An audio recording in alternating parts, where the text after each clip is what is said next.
Hello to everyone or anyone who might be watching this. I hope you are doing well. Today, as is probably evident by the title, I am going to talk about all of the books that I read in April.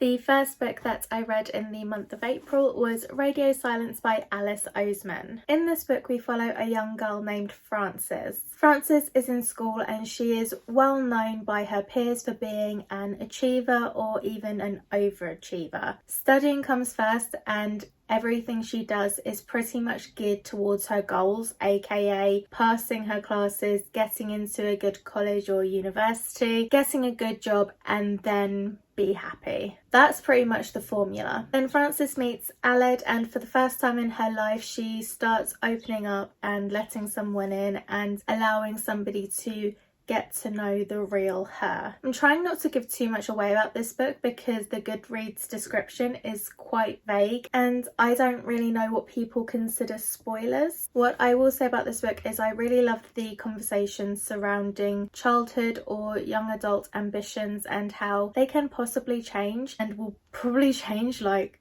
quite a few times in your lifetime. I liked the conversations surrounding anonymous creators online because that is a part of this story. There is a part which involves a creator of a YouTube show slash podcast type thing, which I actually found really interesting. It isn't necessarily a favourite book of all time, but I did really enjoy it and I ended up giving it 4 stars overall. The next book I read in April was I Was Born for This by Alice Oseman. In this book we follow 2 perspectives, Angel and Jimmy. Angel is a fangirl type fan of this band called The Ark, and Jimmy is a member of this hugely popular band. In Angel's perspective we follow her journey as a fan and in the fandom and how it affects her relationships with her friends or even her family. Then we have Jimmy, who enjoys being on stage, hanging out, playing with his friends, but the fans make him incredibly anxious and certain events happen in this book which puts him even more on edge. I don't know what is and isn't considered spoilers, so I don't want to give too much away. How did I feel about this book? Again, I really enjoyed it. I enjoyed Jimmy's perspective a lot more than I enjoyed Angel's perspective, and I think that's because I found his perspective much more logical. A lot of fandoms, obviously fandoms, they're great, but some of them can be very intense, and the really intense ones I tend to have little patience for in real life, and so naturally I had little patience for them in a book. There are only so many times where I can read about people, fans, saying that they would die for these people or take a bullet for these people that they don't know. I understand being a fan or being in a fandom or becoming obsessive over a new band, book, TV show, movie, whatever it is. I get that. I think everybody gets that. I think we've all been there, but this book kind of shows a darker side, I think, to all of it. It also, I don't want to be really negative, and I don't feel like I am being really negative. I actually really enjoyed reading about those aspects of it because it's not something I feel like is talked about all that often, but it did also show some really, really lovely moments, of course. I still feel like there was parallels in here with the Harry Styles, Louis Tomlinson, Eleanor kind of situation, because some of the dialogue that I saw in here, I swear was taken right out of real life when all this stuff was going on. It shows, I think, that there are real people behind the rumours and the threats and everything like that. If you can hear birds, I'm really sorry. There's a tree right outside my house basically, and you can always hear birds. I don't necessarily hear it until I start editing. But yeah, I'm really sorry if you can hear them. Really enjoyed this one. I gave it 4 stars overall. The next book that I read was Loveless by Alice Oseman. I promise this is the final Alice Oseman book that we have on this list for this month.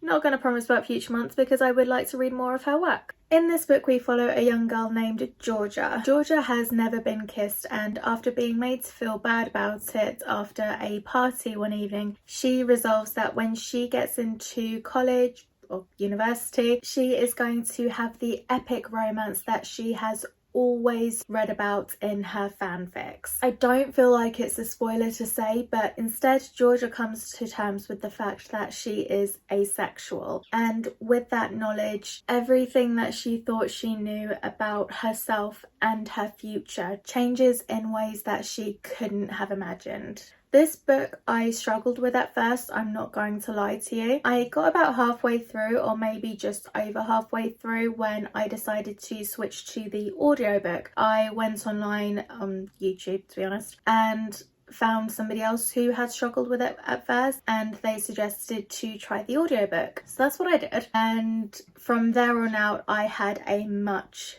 better time with it. I think at first I wasn't really a fan of Georgia's character. There was a scene right at the beginning where she lent her coat to somebody, like her favourite coat or something, and the guy that she thought she had a crush on kind of moved in to kiss her, but then she panicked and that kind of threw them both off balance and he fell into the fire. And rather than be concerned that, hey, there is a guy who is literally on fire, caught on fire, etc., she was more concerned that her favourite coat was ruined. And I'm like, and it's like, I don't know if it was a joke and it just didn't land right for me personally, or if it was to show that she was clearly more interested in the coat than the guy, but it was a little bit odd, because it's like, you may not be interested in somebody, but if they're on fire, you're gonna care, you're gonna freak out, you're gonna be like, that person is probably hurt, get help.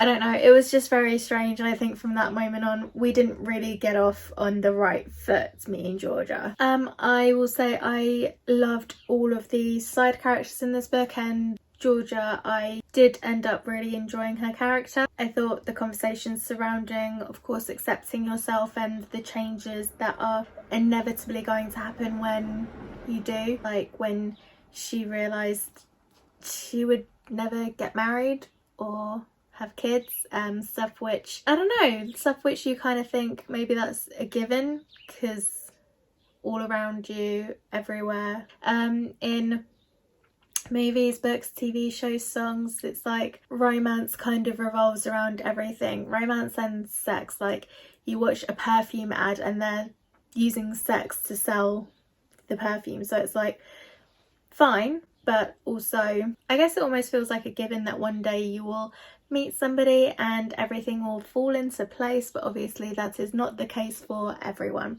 and I really liked the way Alice Oseman explored this in this book. The next book that I read in April is A Study in Charlotte by Brittany Cavallaro. This book is a Sherlock Holmes retelling. I don't know if that's the right word.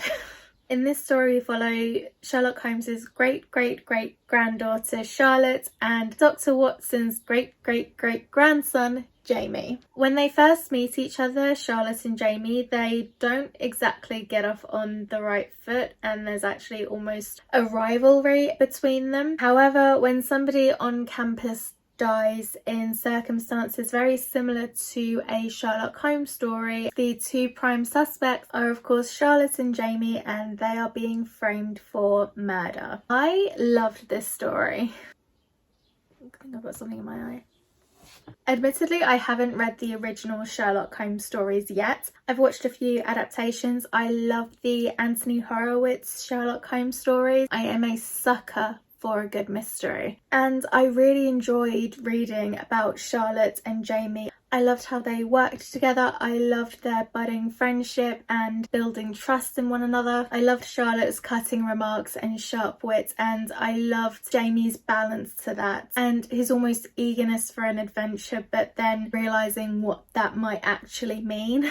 There are a lot of secrets and mysteries besides the primary one that we are investigating. There is also a will they, won't they budding romance, which I have to admit, if I read this entire series and they are not together by the end, I'm gonna be pissed. But as I say, I did really enjoy this story and I cannot wait to read the next one.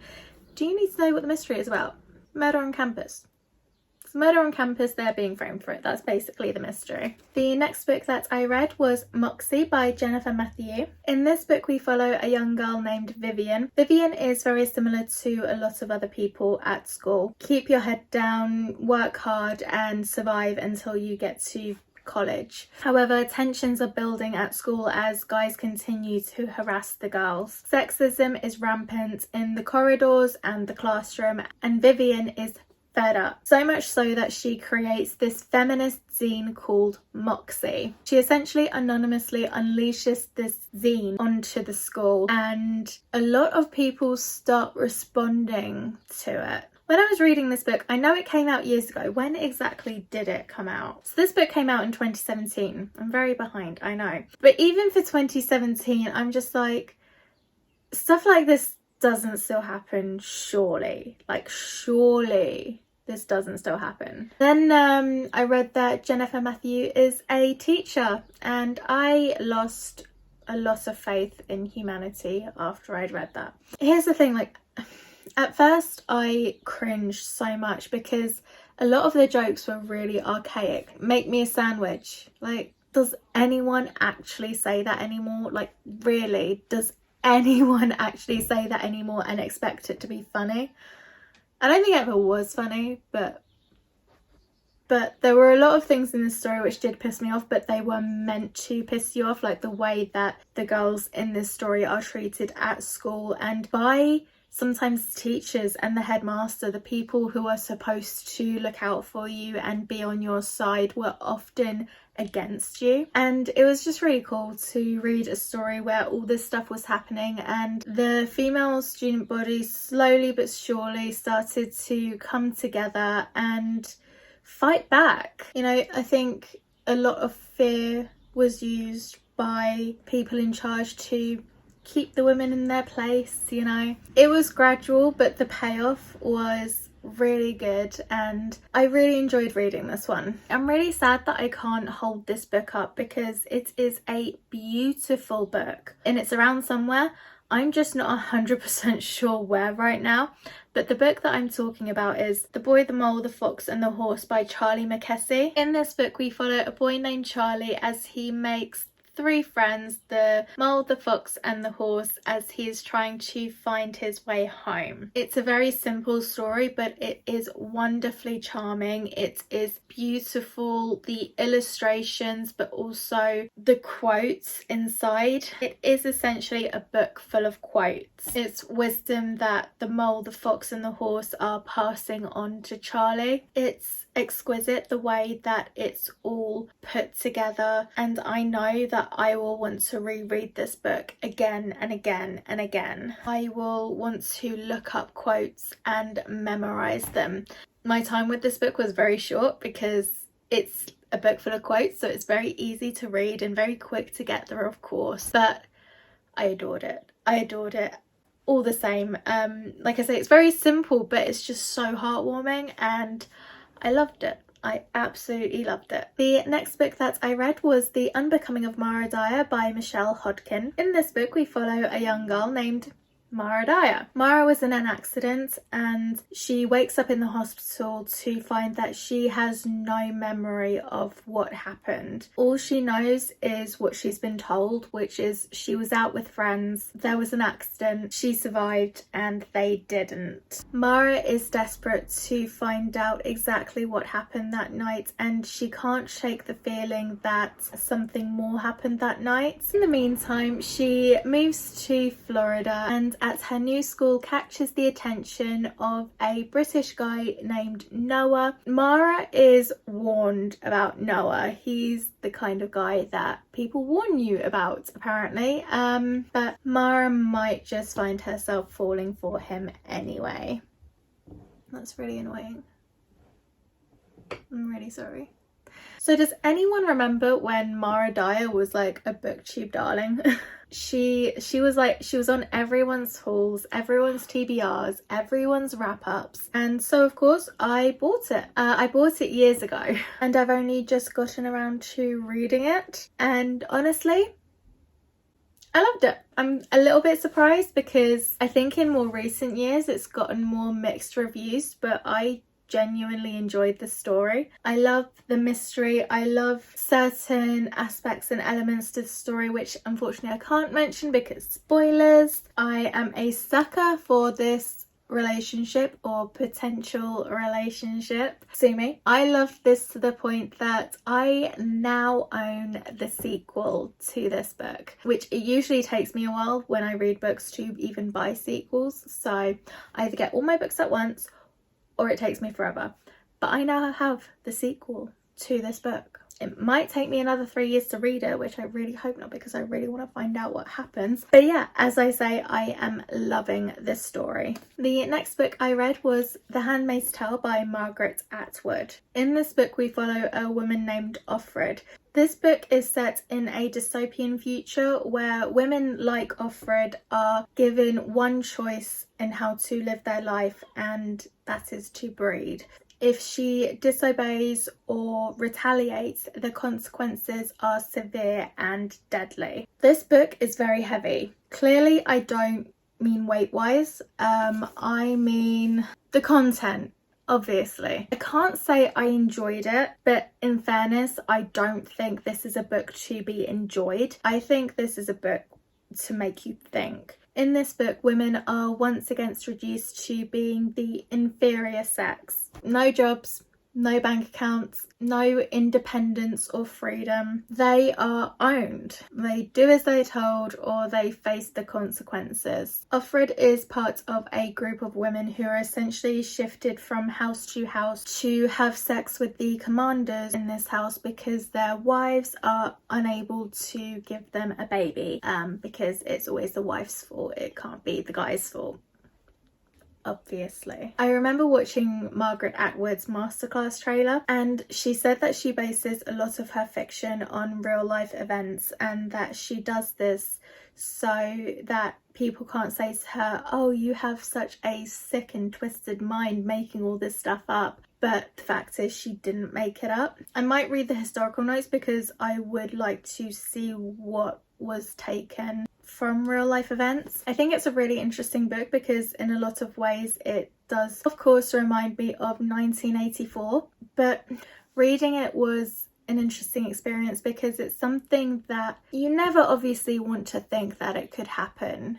But I think I read something somewhere where Margaret Atwood said that she wrote it because she wanted to show actually stuff like this could happen wherever we are, and it could happen very easily. And the way that it was described, it was very easy and very sudden. I think I could see it happen more than the events in 1984 because it almost felt like going back in time, and while it was a time that I obviously never saw, I never lived or experienced, and obviously to a greater extent like in this book, and it would be horrifying, but based on past experiences it's like, would it be that surprising? Which is really sad.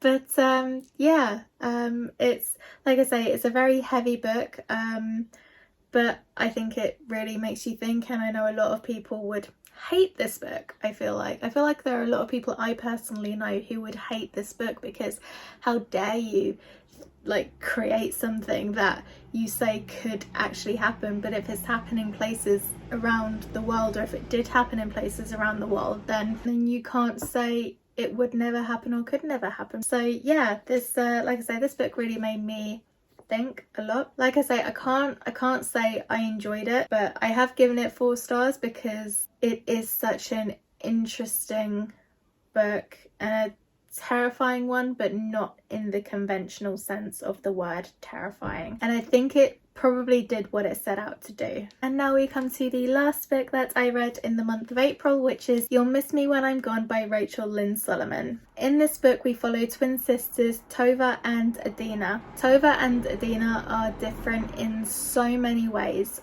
One of them is an academic who wants to become a surgeon, and the other one is a musical prodigy. One thing they do have in common, of course, is their genetics, but in particular the 50-50 chance that either one of them could develop Huntington's disease. It is a rare degenerative disease which their mother has, and it is passed down through the genes. Their relationship between each other is already very strained, but it becomes even more strained when one of them tests negative and the other one tests positive. This is also a very heavy topic type book, but this one is sprinkled with moments of lightheartedness, which I really did appreciate. And I also feel like I got through this book quite quickly. I think I liked most of the characters in this book. Quick side note, just to say, one of the friends in this book, not a friend. Friends, you know, sometimes they hang out with their boyfriends a lot, or they bring their boyfriends to girls' nights, and that's kind of normal. What isn't normal is if you text your friend the results that you've been waiting for most of your life and you get no response. It's not a friend. Not a friend. And I'm really glad that the sister realised this so early on. End of sidebar. There are definitely actions that the sisters take against each other throughout the book which were really sad and really, really awful, but also you could always kind of understand. The behaviour of one of them in particular was very destructive, but I imagine being dealt news like that you would become potentially very destructive or withdraw, or however you deal with it in ways. And she was, I guess, figuring out how to deal with it herself, which I think was even more difficult because, like I say, her mother has Huntington's, so she was essentially seeing into her future quite a lot at home, and no matter how frustrating her actions were, it was awful, some of the stuff, but it was just really sad. But at the same time, it, like I say, there were like moments of lightheartedness, and it was heartbreaking yet uplifting. I really enjoyed this one, and while it isn't a new favourite, it has made me want to read more from this author. So that is it. That is everything that I read in the month of April. So tell me, what did you read in April? Have you ever read any of the books that are on this list? What are your thoughts? Did you enjoy your reading month? I'm interested to know. If you enjoyed this video, please feel free to like, comment, subscribe, all that fun stuff. Thank you so much for watching, and I will catch you in the next one. Bye!